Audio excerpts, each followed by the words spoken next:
म्हणणार की आमच्या मतदारसंघातून तुम्हाला एक मत जास्त मिळेल, हा यासाठी काम करा. मोदीजी विजय होणारच आहे, तुमच्यामुळे विजय होणार आहे ते बघा. म्हणजे तुमच्यामुळे विजय व्हायचं असेल तर खाली एकत्र या, नाश्ता करा, जेवण करा, तिळगुळ खायला घ्या, एकमेकांच्या सुखदुःखात सहभागी राहा. त्या गोष्टीवर मला फोटो काढून उद्यापासून आमच्या राहत नाही बैठकीला असं नका करू. मोदी विजय होणार आहे, तुमच्याकडे नाही होणार. मला हे काही कळतच नाही की पोस्टरवर फोटो लागला, तो लहान फोटो लागला की काय वजन वाटतं कमी होतं, काय त्याच्यावर पण या तुमच्या सगळ्या कालावधीमध्ये 3 पक्षाचे 3 नेते जे आहेत त्यांचे प्रामुख्याने फोटो लावून एखादा मोठा बॅनर करणार असाल तर 15 पक्षांचा जो नेता आहे त्याचा फोटो लावा. लोक लावतो त्याचा खाली छोटा लावा.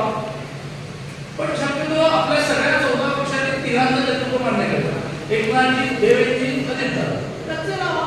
आपोआप त्यांच्या पंखाखाली सगळे झाले. तर बॅनरसाठी पाठवून नका, खुर्चीसाठी पाठवून नका. मला वाटतं स्टेज तेवढ्यासाठी मोठं गेली, सगळ्या खुर्च्या बसायला मिळाल्या. छोटं स्टेज केलं असतं तर काही जण खाली बसत असतं, ते खाली काय बाहेर गेलं आम्हाला खुर्ची पण नाही, स्टेजवर चालू ते कसे काय मोदीजीला तुम्ही विजय करणार. हा मोदीजी विजय होणारच आहे, तुमच्यामुळे विजय होणार नाही. शेवटी ज्या 3 महिलांना मी आग्रह धरला की त्यांनी बोललंच पाहिजे, शब्दसभा संपणार नाही. आणि जरा तुम्ही पक्ष मजबूत करण्यासाठी जे जे करावं लागतं ते करा.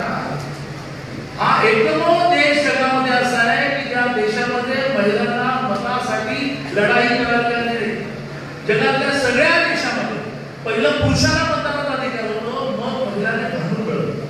एकमेव देश असा आहे की जिथे 47 साली स्वातंत्र्य मिळालं, 50 साली घटना स्वीकारली, 51 साली पहिली निवडणूक झाली, पहिल्या दिवसापासून महिलांना मतदान झालं. आणि पुरुषांना 2 मतं, महिलेला 1 मत नाही, पुरुषांना पण 1, महिलेला पण.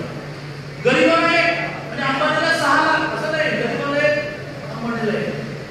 जगातली पहिली घटना आहे की ज्याच्यामध्ये झोपडपट्टीतल्या 2 वेळा जेवायला न मिळणाऱ्या माणसाला सुद्धा 1 मत आणि वार्षिक 6 लाख कोटीची टर्नओव्हर असणारा मुकेश अंबानीला 1च मत. बलाढ्य पुरुष असताना 1 मत, अत्यंत गिरमो असणाऱ्या महिलेला 1 मत, सगळ्यांना 1 मत. मग असं जर आहे आणि 50-50 आहे, पण आता गावामध्ये असं तर सांगा की 40 महिला ते 60 पुरुष आहेत, सगळे गेले 49, 51, 50, 48, 52.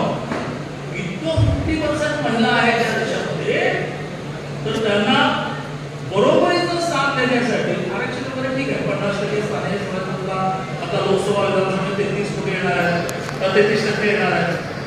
आता जॉब करतील काय, भाषण करणार नसेल तर अरे बघा स्वर्गीय सुषमा स्वराजांची भाषण बघा, लोकसभेमध्ये उभं राहिल्या सगळे शांत होते, विरोधी पक्ष चूप, सुषमाने बोलत आहे, स्मृती इराणी बोलतात. या पुढच्या कुठल्याही मेळाव्यामध्ये 5 महिला बोलल्याच त्याची पुरुषांची तयारी करून घ्या. तिला अपंग ठेवून, तिला वीट ठेवून, तिला अपंग ठेवून तुम्ही या समाजाची प्रगती करू शकत नाही.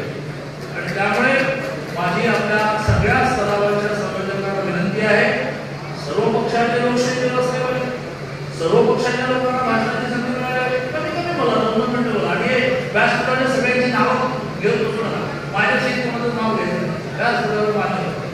आणि महिला 5% बोलल्याच पाहिजे. त्याशिवाय 50% महिला जी आहे तिला मेसेज कसा जाईल. राजकीय पक्ष आपण आहोत, त्या राजकीय पक्षामध्ये महिलांना वाटलं पाहिजे ना माझा पक्ष आहे म्हणून. आणि त्यामुळे मी आपल्या सगळ्यांना आवाहन करतो की येणाऱ्या लोकसभा निवडणुकीच्या दृष्टीने सगळे काम करा. 19 तारखेला परवाच्या सकाळी 11 वाजता माननीय मोदीजी कार्यक्रम स्थानी येणार आहे. 12:30 पर्यंत आहे, 1.5 तास आहे. आपल्याला मोठ्या संख्येने, मला खूप बरं वाटलं की संख्याही चांगली आणि शेवटपर्यंत टिकली. तर शेवटी मी मला प्रत्येकाला शेवटी बोलायला मी बोलायला उभं 3 वाजता आलेले असतात. आज आपल्याला बरं वाटतं संख्या मोठी, शेवटपर्यंत टिकली. साधारणतः 9 ते 10 वेळातच त्या कार्यक्रमाच्या ठिकाणी येता येतं. 10ला गेट ब्लॉक होतं, कारण मोदींच्या सुरक्षेचा विषय आहे. त्यामुळे सकाळी 9 पासून आपल्याला हजारोच्या संख्येने हा शब्द यातून पडेल. इतक्या मोठ्या संख्येने आता बसून रचना गाड्या घोडे दुपारी वेळ होईल जेवणाचं काय करायचं, सकाळी लवकर निघायचं, न्यायचं काय करायचं, पाण्याच्या बरोबर तिथे आत नाही काय करायचं, असा सगळा विचार करून 19 तारखेला मोदींच्या सभेला आपल्याला यायचं.